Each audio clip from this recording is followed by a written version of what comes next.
안녕하세요. 세상을 이롭게 하는 일에 관심 많은 승무원쌤 김용숙입니다. 국민의힘의 당대표 한동훈 대표, 요즘 많이 힘들 것 같습니다. 여러 가지로 힘들 것 같습니다. 국민의힘 당 내에서 전쟁을 벌여야 되고 대통령실과 또 전쟁을 벌여야 됩니다. 온통 사방을 둘러봐도 내 편보다는 적이 훨씬 많은 그런 상황에 한동훈 대표는 처해 있습니다. 그렇지만 제 개인적인 생각에는 한동훈 대표가 내가 앞으로 대통령 후보가 되거나 대통령이 돼야 되겠다는 욕심을 마음에 품고 있다면 힘들겠지만, 그런 욕심을 내려놓고 있다면 힘들지 않을 것으로 생각됩니다. 또한 힘들지 않은 일은 의미가 없습니다.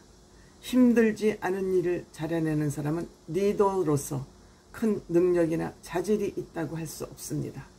힘든 일을 힘든 상황에서 그 힘든 상황을 헤치고 그 힘든 상황을 극복했을 때 진정한 리더이고 리더십이 있다고 평가받을 수 있습니다. 쉬운 일 누구나 다 할 수 있습니다. 어려운 일을 극복하고 어려운 일을 해결했을 때 그것이 빛나고 의미가 있고 열매가 되는 것입니다. 때문에 한동훈 대표가 나는 이 나라의 대통령이 되어야 돼, 국민의힘 대통령 후보가 되어야 돼, 이런 욕심, 탐욕을 내려놓는 순간 한동훈 대표는 힘들지 않다고 저는 생각이 됩니다. 그 욕심을 내려놓는 순간 저는 용기가 치솟기 때문에 그 용기는 사람을 움직이는 원동력이자 에너지이기도 합니다.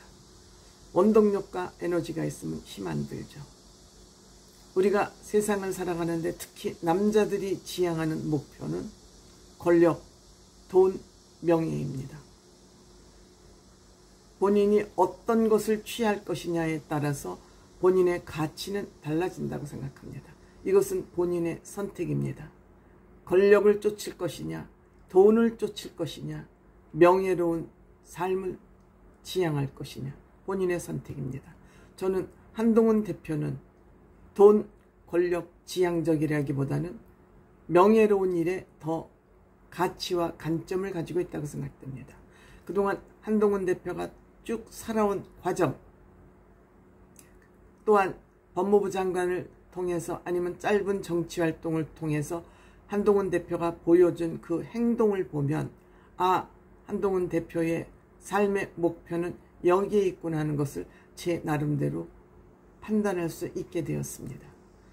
속이는 거, 가짜로 활동하는 거, 가짜로 행동하는 거, 어느 순간까지는 사람을 속일 수 있습니다.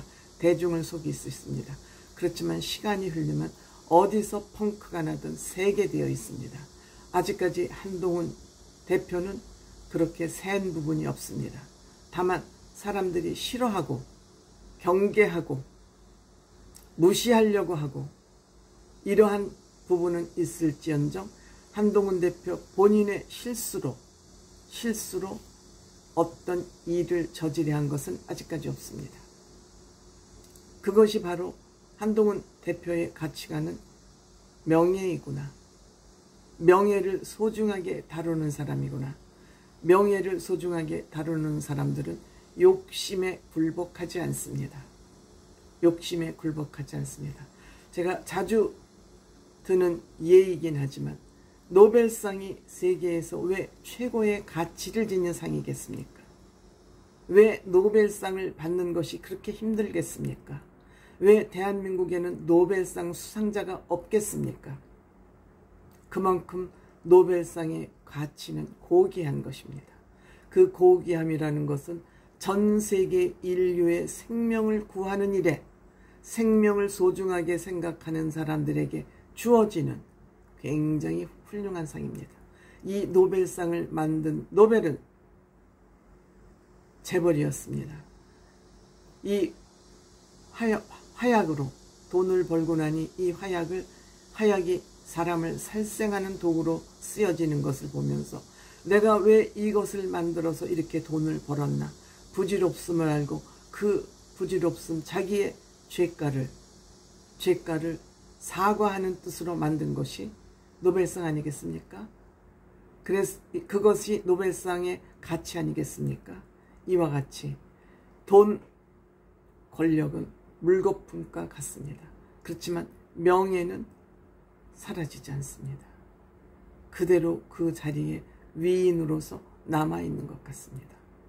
저는 한동훈 대표가 어느 정도의 가치관을 가지고 있는지 잘 모릅니다. 그가 한마디씩 하는 말들을 언론을 통해서 저는 들으면서 제 나름대로 평가를 하고 있을 뿐입니다. 한동훈 대표, 저는 한동훈 대표에게 감히 제안을 한다면 이 정치권에 휘말려서 그 정치, 이 더러운 주제에 어젠다에 함몰되지 않기를 바랍니다. 그들이 뭐라고 쥐어뜯어도 그거는 오른쪽 길로 들어서 왼쪽으로 흘려보내고 한동훈 대표는 끊임없이 새로운 정책 어젠다를 내놔야 된다고 생각을 합니다. 그것이 남북문제 어떻게 할 것이냐, 획기적인 대안을 내놔야 된다고 생각합니다. 이 남북문제, 남북통일에 대해서 우리 미래 세대들은 대부분 반대합니다. 국민의힘이 젊은 정치인의 지지를, 젊은 대중들의 지지를 얻기를 원한다면 이 남북문제를 어떻게 해결할 것인지 젊은이들에게 이 어젠다를 내놔야 된다고 생각합니다. 저에게는 생각이 있습니다만 저 같은 할머니가 무슨 얘기를 한 듯 그것이 귀에 들어가겠습니까? 하지만 저는 이 젊은이들을 획기적으로 움직일 수 있는 통일문제 접근법이 있다고 저는 생각합니다. 다음에 제가 늘 얘기하는 닥치고 생활정치, 닥치고 생활정치를 위해서 거대 담론만 얘기할 것이 아니라 국민 생활 밀착형으로 어떻게 이 국민들의 복지 문제에 접근할 것이냐, 이것도 정부 예산 많이 들이지 않고 해결할 수 있는 방법이 있습니다. 그런데 이 정치권에 있는 이 인간들은 코끼리 궁뎅이만 긁고 있습니다. 왜? 그들이 절박하지 않기 때문이죠. 그들은 모든 것을 가지고 마음만 먹으면 뭐든지 할 수 있기 때문에 그들에게 생활정치가 무슨 의미가 있겠습니까?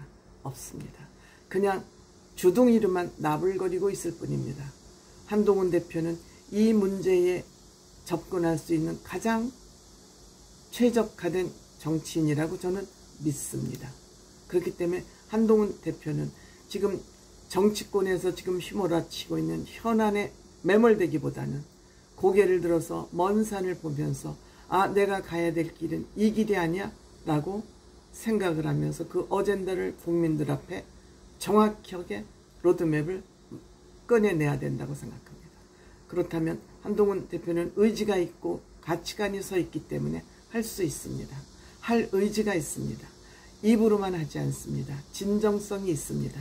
그래서 이런 것들을 저는 내놓을 수 있는 그러한 능력과 자질, 가치관을 가진 사람이 한동훈 대표라고 생각이 됐기 때문에 좀 더 그런 부분에 깊은 사고, 정치권에 있는 인간들하고 얘기해봐야 맨날 뻔한 얘기입니다. 이것이 표가 되느냐 안 되느냐 그거에 대해만 매몰되어 있고 함몰되어 있기 때문에 거기서 정답 나오지 않습니다. 답은 현장에 있다고 생각됩니다. 현장도 어느 현장을 찾아가서 누구의 목소리를 듣느냐에 따라서 한동훈 대표의 깨달음 포인트는 달라질 것이라고 생각이 됩니다. 저는 한동훈 대표를 믿습니다. 그에게는 측은지심, 즉 어려운 사람을 안타깝게 생각하는 그런 마음이 있습니다. 그렇기 때문에 한동훈 대표는 이 여의도문법 싫다고 그랬잖아. 그들이 주장하는 여의도문법, 그들이 하는 개소리 귀 기울이지 말고 그들이 어떤 비판과 비난을 하든 내가 반드시 대통령 후보가 돼야 되겠다, 대통령이 돼야 되겠다는 그러한 욕심을 내려놓는다면 정말 맑은 생각으로 맑은 정신으로 이 세상을 볼 수 있고 무엇이 문제이고 그것의 답은 무엇인지 정답을 찾을 수 있을 것으로 저는 생각돼요.